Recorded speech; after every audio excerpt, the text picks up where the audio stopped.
اعوذ باللہ من الشیطان الرجیم بسم اللہ الرحمن الرحیم وَنُيَسِّرُكَ لِلْيُسْرَىٰ فَذَكِّرْ إِن نَّفَعَتِ الذِّكْرَىٰ، آپ تو یاد دہانی کراتے رہیے اگر فائدہ دے سمجھانا۔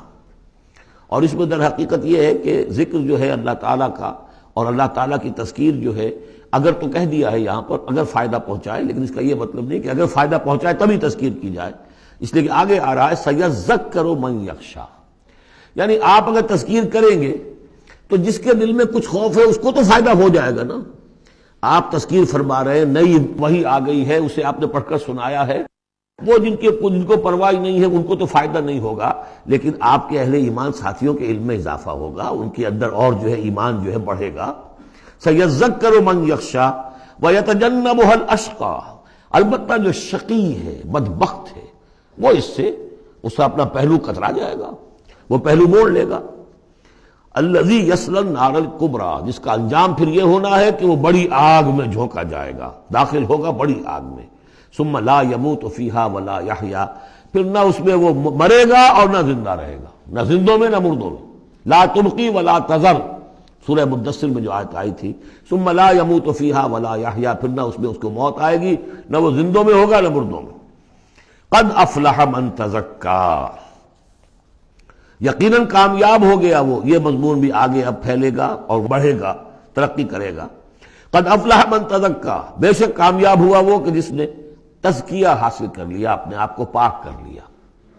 یعنی انسانی روح جو ہے وہ اس جسم میں جب قید کی گئی ہے، بنایا گیا بہت بلند، لقد خلقنا الانسان فی احسن تقویم، پھر ڈالا ہے اس میں، اس حیوانی جسد کے اندر، ثم رددناہ اسفل سافلین۔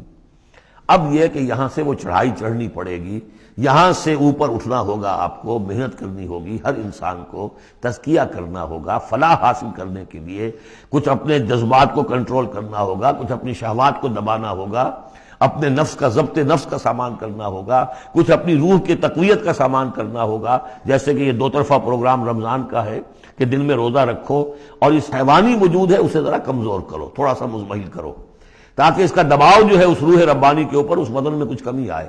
رات کو کھڑے ہو جاؤ اور اس روح کے اندر آبیاری، اس کے اوپر قرآن کے انوار کی بارش کرو، اس سے یہ کہ یہ روح تازہ ہوگی، زندہ ہوگی، اپنے رب کی طرف متوجہ ہوگی۔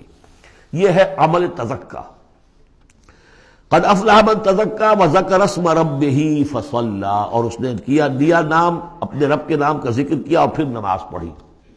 تو اس میں یہ کہ یہی شکل ہو چکی ہے جمعے کے اندر۔ پہلے جو ہے تذکیر کے لیے خطبہ ہوتا ہے، خطبہ جو ہے تذکیر کے لیے ہے۔ چنانچہ جو حدیث ہے مسلم شریف میں، حضور کا معمول کیا تھا جمعے کے لیے؟ کان للنبی صلی اللہ علیہ وسلم خطبتان یجلس بینہما یقرأ آیات القرآن ویذکر الناس، حضور کے دو خطبے ہوتے تھے، اس کے درمیان آپ بیٹھتے بھی تھے تھوڑی دیر کے لیے، حالانکہ خطبے آپ کے ہوتے تھے بہت ہی مختصر، کوئی تھکان کی وجہ سے نہیں آپ بیٹھتے تھے۔ میرے نزدیک یہ کہ جو 2 رکعتیں ہیں ظہر کی، اس کے قائم مقام ہے یہ 2 خطبے۔ ظہر کی 4 رکعتیں ہیں فرض، اور جمعے کی رہ گئی 2، تو 2 رکعتوں کے قائم مقام یہ 2 خطبے ہیں۔ اس کو ظاہر کرنے کے لیے حضور وقفہ ڈال کر اور ان کو 2 خطبے بناتے تھے، لیکن اس خطبے میں کرتے کیا تھے؟ یقرأ آیات من القرآن، قرآن مجید کی آیات پڑھ کے سناتے تھے، ویذکر الناس، لوگوں کو یاد دہانی کراتے تھے۔ اور اس میں معاملہ کیا تھا؟ از دل خیزت بر دل ریزت، زبان کا حجاب تھا ہی نہیں، حضور کی زبان عربی اور جو سننے والے بیٹھے ان کی زبان عربی، تو لمبے چوڑی بات کی ضرورت بھی نہیں تھی، ہمیں تو معنی بتانے پڑتے ہیں، اس کا مفہوم بتانا پڑتا ہے، تب ترجمہ کرنا پڑے گا، کوئی نحوی اشکال ہو وہ بتانا ہوگا، انہیں کوئی ضرورت نہیں تھی، مختصر ترین خطبہ ہوتا تھا، اور اس میں تذکیر، یاد دہانی۔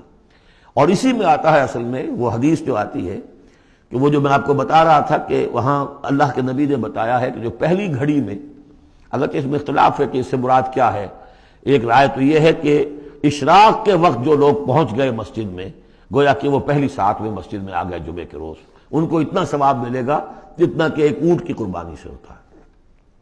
جو دوسری ساعت میں آئیں گے انہیں اتنا ثواب ملے گا جتنا ایک گائے کی قربانی کا۔ تیسری ساعت میں آئیں گے ان کو اتنا ثواب ملے گا جتنا ایک بکری یا میڑھا جو ہے اللہ کی راہ میں قربان کیا۔ چوتھی ساعت میں آئیں گے ان کے لیے ایسا ہے کہ ایک جو مرغی ہے وہ اللہ کی راہ میں صدقہ کر دی، اور جو 5ویں میں آئیں گے وہ ایسے جیسے کہ ایک انڈا اللہ کی راہ میں خیرات کر دیا۔ اس کے بعد جو آتا ہے تو جو فرشتے بیٹھے ہوتے ہیں مسجدوں کے دروازوں پر اور ان کے رجسٹر ہوتے ہیں ان میں حاضری کا اندراج کرتے ہیں وہ. اس کے بعد جب امام کا خطاب شروع ہو جاتا ہے، لیکن وہاں خطبہ ہوتا تھا، خطاب نہیں. ہمارے ہاں تو پھر دو چیزیں ہو گئی، ایک اردو کی تقریر پھر ایک خطبہ. جب امام کا خطبہ شروع ہو جاتا ہے تو اس کے بعد فرشتے اپنے رجسٹر بند کرتے ہیں. یستمعون الذکر، وہ بھی اس ذکر کو سننے میں مصروف ہو جاتے ہیں. یعنی اب جو آنے والے ہیں ان کا اندراج نہیں ہوتا. اب اس میں جو تعویل کی علماء نے، اور علماء میں سے شاہ ولی اللہ دہلوی کی بھی تعویل ہے یہ کہ ایک تو یہ کہ اس سے مراد یہ ہماری ساعتیں نہیں ہیں بلکہ کچھ خفی ساعتیں ہیں یہ، اگرچہ مجھے اختلاف ہے ان کی رائے سے. البتہ دوسری بات انہوں نے جو کہی ہے کہ اس میں جو اندراج نہیں ہوتا وہ اس معنی میں کہ فضیلت اب نہیں رہی، فضیلت گئی. فرض کی ادائیگی تو ہو جائے گی، چاہے خطبے کے دوران بھی آپ پہنچ گئے ہیں تب بھی جمعے کی فرض کی ادائیگی تو ہو جائے گی، لیکن فضیلت کا معاملہ دفتر فضیلت ہے جو فرشتے بند کرتے ہیں. اب آپ کا اندراج نہیں ہوگا جب امام نے خطبہ شروع کر دیا. تو وہ ہے کہ ذکر اسم ربہ، پہلے خطبے میں اللہ کا نام لیا، ذکر کیا، پھر نماز پڑھی. یہ ترتیب گویا کہ جمعے کے اندر ہو رہی ہے. بل تؤثرون الحیات الدنیا، تمہارا اصل مرض کیا ہے؟ تم دنیا کی زندگی کو ترجیح دیتے ہو. اللہ اللہ خیر صلی اللہ، میں نے یہی کہا تھا نا کہ بما قدم واخر، کسے آگے رکھا کسے پیچھے رکھا، سارا فیصلہ تو اس میں ہے. مقدم آخرت ہے اور دین ہے یا دنیا ہے. یا تو آپ نے مقدم بنا دیا آخرت کو تو جتنی دنیا مل جائے اللہ کا فضل ہے، اللہ کی طرف سے دین ہے، بونس ہے. لیکن اگر آپ نے مقدم بنا دیا دنیا کو تو پھر آپ گئے. بس یہ ہے سارا کانٹے کی بات جو ہے. تو اس حوالے سے بل تؤثرون الحیات الدنیا کلا بل تحبون العاجلہ وتذرون الآخرہ، تمہارا اصل مرض یہ ہے تم اس عاجلہ سے محبت کرتے ہو، اس کا نفع بھی نقد نقصان بھی نقد، تکلیف بھی فوراً محسوس ہو گئی اور راحت بھی فوراً محسوس ہو گئی، اور آخرت کی نفع نقصان بھی قرض ہے، ادھار ہے، اس کی تکلیف اس وقت محسوس نہیں ہو رہی. انگارے بھر رہے ہیں اپنے پیٹ کے اندر لیکن وہ انگارے اس وقت پیٹ کو جلا نہیں رہے ہیں. وہ انگارے ظاہر ہو جائیں گے قیامت کے اندر، وہ جلائیں گے اس وقت، لیکن انگارے بھر اس وقت رہے ہو. جو فرمایا کہ جو یتیموں کا مال ہڑپ کرتے ہیں ناحق طور پر، ما یاکلون فی بطونہم الا نار، وہ آگ بھر رہے ہیں اپنے پیٹوں کے اندر، لیکن اس وقت وہ آگ ٹھنڈی ہے، شوگر کوٹڈ ہے، اوپر اس کے انسولیشن ہے، وہ آپ کے معدے کو جلاتی نہیں جا کر، لیکن وہی ہے تو آگ. بہرحال تم ترجیح دیتے ہو دنیا کو، والآخرۃ خیر وابقیٰ، جبکہ آخرت بہتر بھی ہے اور باقی رہنے والی ہے.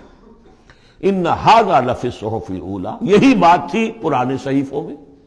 اصل میں یوں سمجھیے کہ جو کانٹے کی بات ہے وہ یہ ہے، جو اصل شے ہے ہدایت اور ضلالت کی جو بات ہے، راز وہ یہ ہے کس کو مقدم کس کو مؤخر، دنیا یا آخرت. صحف ابراہیم و موسیٰ، صحف اولا یعنی ابراہیم کے صحیفے اور موسیٰ کے صحیفے، ان کا ذکر پہلے بھی آیا ہے. تو موسیٰ کے صحیفے ہمیں معلوم ہے، ابراہیم کے نہیں. جیسا کہ میں نے عرض کیا، میری ایک رائے ہے کہ جو ہندوؤں کے ہے اپنشد، وہ میرے نزدیک صحف ابراہیمی کی بگڑی ہوئی بدلی ہوئی شکلیں. صدق اللہ العظیم.